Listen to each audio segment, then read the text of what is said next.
दिल्ली पाकिस्तान के खिलाफ फौजी कार्रवाई का जवाब तैयार कर रहा है। भारतीय वजीर आजम मोदी ने 1 दर्जन से जायद आलमी रहनुमाओं से फोन पर बात की है। क्या कर लोगे? उनकी दौलत का, उनकी टेक्नोलॉजी का, उनकी इजादात का कोई अंदाजा है? कहा जा रहा है कि भारत जो है एक बहुत बड़ा हमला करने वाला है पाकिस्तान पर। मरेंगे अवाम, बर्बाद होगा खित्ता। बॉर्डर पे फायरिंग हो रही है एलओसी पे। DGISPR साहब ने ओन गोल कर दिया है और वो इसी किस्म का कर दिया। उनको गोलकीपर खड़ा किया हुआ था कि आपने गोल नहीं होने देना, आपने भारत के खिलाफ अपना दिफा मजबूत करना है। लेकिन DGISPR ने अपनी डी में ही अपने ही गोल पोस्ट के अंदर बॉल डाल दी। हमारी फौज बतदरीज अनप्रोफेशनलिज्म का शिकार हुई और अब नौबत यहां तक आ गई है कि आलमी सतह पे बयानियां बनाने की तमाम सलाहियत खत्म हो चुकी है और ये इंतहाई तकलीफ दे अमर है। याद रखें कि आज जर्नैलों का कब्जा है, कल इंशाल्लाह इस कौम ने हकीकी आजादी हासिल करनी है। ये बिल्कुल और तरह के लोग हैं, इनको अकल नाम की चीज नहीं है। सो बड़ा आसान है इन लोगों को एक्सप्लॉइट करना।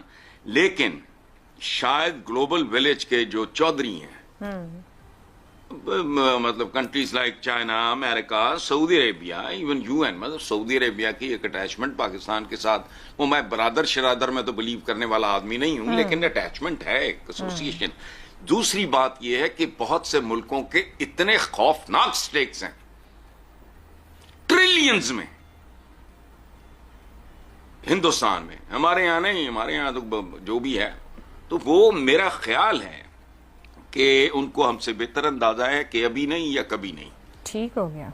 वो शायद ये सोच रहे हैं कि शायद ये इंसान के बच्चे हों, अकल करें, होश करें, फलां करें, टमखां, लेकिन मेरा नहीं ख्याल कि वो बिगड़ने देंगे, क्योंकि बिलवास्ता और बिला वास्ता फाइनेंशियल टर्म्स में वो बहुत बड़े स्टेक होल्डर्स हैं, स्पेशली इंडिया के हवाले से। ठीक हो गया। और कब करेगा ये कुछ पता नहीं चल रहा, क्योंकि तैयारियां हो रही हैं दोनों तरफ। तो आप मुझे बताइए कि क्या ये तो फिर इसका मतलब है कि एक बड़ी जंग होगी और बहुत बड़ा हमला होगा, तो फिर हालात तो इसका मतलब है बहुत ही खराब होने जा रहे हैं। एक वीडियो नहीं दिख रहा इंडिया की तरफ से, फ्रैंकली स्पीकिंग। मे भी शायद मैं इंडिया के खिलाफ बोल रहा हूँ, लेकिन जो सच है वो सच है। इंडिया की तरफ से नहीं, मूवमेंट लेकिन नहीं हमने दिख तो रही देखिए रोहित शर्मा, हमने तो देखी है सोशल मीडिया पे वीडियोस जिसमें एलओसी पर जो फायरिंग हो रही है, मैंने तो देखी है। भारत की तरफ से तैयारियों की जो है, जो INS विक्रांत है उसकी, और नेवी में जो तैयारियां हो रही हैं। फिर जब ड्रिल्स आपकी तरफ स्टार्ट हुई, जिसमें उन्होंने 3-4 तरह से जो है ड्रिल्स किए, यानी एयरफोर्स की ड्रिल्स भी हुई हैं, उसमें नेवी की ड्रिल्स भी हुई हैं, उसमें आर्मी की ड्रिल्स भी हुई हैं, वो भी, और फिर एंटी शिप जो ड्रिल्स हुई हैं उस पे फायरिंग जो हुई है कामयाब, वो भी। इस सब पे तो मैंने प्रोग्राम्स भी किए। बॉर्डर पे फायरिंग हो रही है एलओसी पे, ये बात तो सब मान रहे हैं। अब ये बात सबके सामने क्लैरिटी से कि बॉर्डर पे फायरिंग हुई है, सीजफायर वायलेशन हुआ है, सबने माने, पाकिस्तान ने भी, इंडिया ने भी, ठीक है ना। सीजफायर वायलेशन हुई है। सीजफायर वायलेशन के साथ साथ अगर बॉर्डर पे कुछ है, बॉर्डर से 1 किलोमीटर दूर कोई आर्मी की टुकड़ी खड़ी है, वो बॉर्डर की ओर मूव कर गई, तो उसे मूवमेंट नहीं कहते, उसे डिप्लॉयमेंट कहते, ठीक है। मूवमेंट वो होती है कि कहीं 500 किलोमीटर से 1000 किलोमीटर से टैंक्स को मूव करके लाया जा रहा है। 200 किलोमीटर, पाकिस्तान के लिए 200-300 किलोमीटर से टैंक्स को मूव करके ट्रेन में रख के, ट्रक्स के ऊपर रख करके टैंक को लाया जा रहा है यहाँ पे, वो मूवमेंट है। वैसी मूवमेंट नहीं दिखी है। अब जहां तक बात है कि INS विक्रांत, आपको शायद नहीं पता होगा, मैंने 2 दिन पहले ट्वीट किया कि INS विक्रांत चला गया है वापस कारवार नेवल बेस। वो इस समय कारवार नेवल बेस पे खड़ा है, और ये बात अब सब ये बोल रहे हैं कि यस, कारवार नेवल बेस पहुंच चुका है। इसका मतलब हम नेवी एस्केलेट नहीं कर रहे हैं। पाकिस्तान की तरफ से नेवल फायरिंग की 2 बार नो टाइम लगा है। नो टाइम मतलब इसका मतलब है नहीं, इसका मतलब ये समझे कि आप लोग हमला नहीं करने लगे। हमला करने के लिए कौन बोल रहा है? मैं तो वही बोल रहा हूं, अभी मैंने आपको सबसे पहले बोला कि सर्जिकल स्ट्राइक होगी पाकिस्तान के टेररिस्ट बेस पे। वॉर कौन चाह रहा है? Who is searching for a war? अच्छा, एक्सरसाइज पाकिस्तान की तरफ से भी एक्सरसाइजेस चल रही हैं, इंडिया की तरफ से भी चल रही हैं, एक्सरसाइजेस चलेंगी। पाकिस्तान की नेवल एक्सरसाइज चल रही है। इंडिया ने अब तक एक भी नो टाइम नहीं दिया है नेवल एक्सरसाइजेस का। नोटिस टू एयरमैन इंडिया ने दिया है एयरफोर्स एक्सरसाइज का, ठीक है ना। एयरफोर्स एक्सरसाइज वो भी उत्तराखंड और यूपी के ऊपर। लेकिन हमें याद है मुझे, मैं वैसे एक्सपर्ट तो नहीं हूँ इस मतलब ये जो वॉर की वो है सब इसके, लेकिन मुझे ये याद है कि जब पहले इंडिया की तरफ से सर्जिकल स्ट्राइक्स पाकिस्तान पे की गई, उससे पहले इस तरह की जो तैयारियां अब हो रही हैं, ना तो टाइम लिया गया और ना ही ये तैयारियां, ना ही ये ड्रिल्स, इनमें से कुछ भी नहीं नजर आया था। और वो वॉर, वो जो स्ट्राइक थी वो बगैर बताए की गई, जब भी की गई, और बस वो पता ही नहीं चला। अब तो पूरी दुनिया में इस वक्त खबरें चल रही हैं हर जगह पर, और दोनों तो फिर ये तो काफी फर्क है। मुझे तो ऐसा नहीं लगता कि ये पहले जैसी जो स्ट्राइक है तो उसके लिए इतनी तैयारियों की कोई जरूरत है। मतलब आप क्या जो उम्मीद कर रहे हैं कि इंडिया बाला को स्ट्राइक करता तो 2 दिन पहले पाकिस्तान को बता देता कि करने जा रहे हैं? नहीं ना। तो इस बार भी ऐसा ही हो रहा है। मैंने पहले ही बोला कि यस, पाकिस्तान के अंदर जो टेरर कैंप्स हैं उस पर स्ट्राइक हो सकती है, लेकिन वॉर वाली कोई सिचुएशन नहीं आने वाली है। टेरर कैंप्स के खिलाफ स्ट्राइक होगी, वो तो प्राइम मिनिस्टर खुद अपनी रैली में बोल चुके हैं। इंग्लिश में बोला, स्पेसिफिकली इंग्लिश में, बिहार में रैली करते हुए स्पेसिफिकली इंग्लिश में बोलने का मतलब यह है कि यूरोपियंस तुम सुन लो, मैं स्ट्राइक करने जा रहा हूं। बात क्लियर है।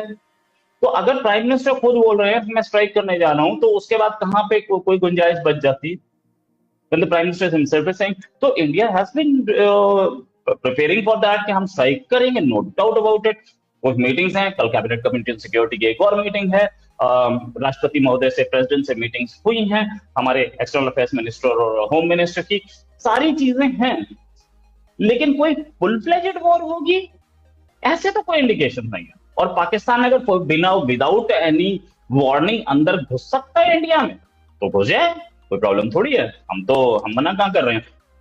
लेकिन फायर वायलेशन क्या है कि आप बॉर्डर पे इधर से 4 गए, उधर से 4 गए, आपने गोले मारे, उसने भी मारे, तो अगर एम्यूनिशन खत्म हो रहा है तो गोले तो चल रहे हैं ना, देयर इज समथिंग, ये तो बहुत क्लियर है ना।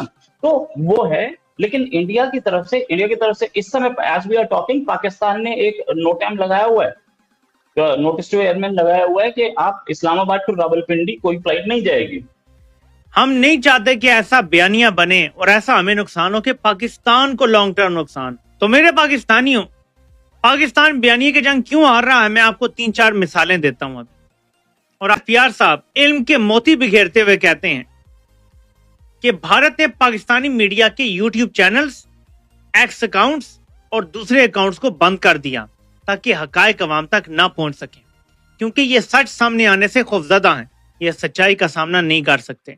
यकीन माने कि जब ये बात वो कर रहे होंगे तो काश उनके सामने कोई शीशा रख देता कि इलेक्शन 2024 के डाके को छुपाने के लिए आप लोगों ने पूरे 1.25 साल हो गया है एक्स को पाकिस्तान में पूरा एक्स बंद किया हुआ है। उन्होंने तो चंद अकाउंट्स चुन के बंद किए हैं जो रियासती प्रोपेगेंडा कर रहे थे। देखिए, हमें लगता है कि भारत की जो रियासती प्रोपेगेंडा अकाउंट है वो पाकिस्तान के लिए नुकसानदेह है, तो जो पाकिस्तान की रियासती प्रोपेगेंडा अकाउंट है वो भारत को नुकसानदेह लगेंगे। उन्होंने बंद कर दिए अपने मुल्क में, लेकिन उन्होंने एक्स बंद नहीं किया, पाकिस्तान ने पूरा एक्स बंद कर दिया। लेकिन ये बात की जा रही है।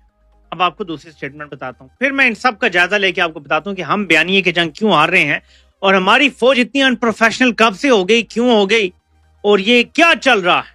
ये जरा एक और स्टेटमेंट देखते हैं। जंग का मामला है, वज़ीर आज़म शहबाज शरीफ कहां है, फ्रंट से लीड क्यों नहीं कर रहे, क्या 20-25 सेनेटर्स की पास करदा करारदाद को कौम की आवाज कहा जा सकता है, तमाम सियासी जमातों को बुलाकर एतमाद में क्यों नहीं लिया जाता। साफी सैयद जफर हुसैन के इसहाक डार से सख्त सवाल पर इनका माइक अचानक खराब हो गया। यार वैसे वहीं बैठे बैठे ही आप भारत को गलत साबित कर देते हैं। यार भारत ने आपके चंद अकाउंट बंद कर दिए तो आपको तकलीफ होगी, आपके सामने साफी बैठा और आप उसका माइक बंद कर रहे हैं, सवाल नहीं सुन रहे उसका। यह है बयानिए की जंग में शिकस्त, क्या आप अपने सामने बैठ के अपने आप को झूठा साबित कर रहे हैं। फिर ये जरा देखते हैं, सुना नहीं लगता, इमरान रियाज खान की कहानी याद नहीं आती, अरशद शरीफ का कत्ल याद नहीं आता, वो भी तो सवाल उठा रहे थे। अरशद शरीफ ने यही कहा था ना वो कौन था, उस पर तशद्दुद कर करके उनका आपने मार दिया। भारतीय उस्मान डार की रूह तड़प गई होगी। कितने कितने लोग हैं जिनसे तशद्दुद करके बयानात दिलवाए गए पाकिस्तान में।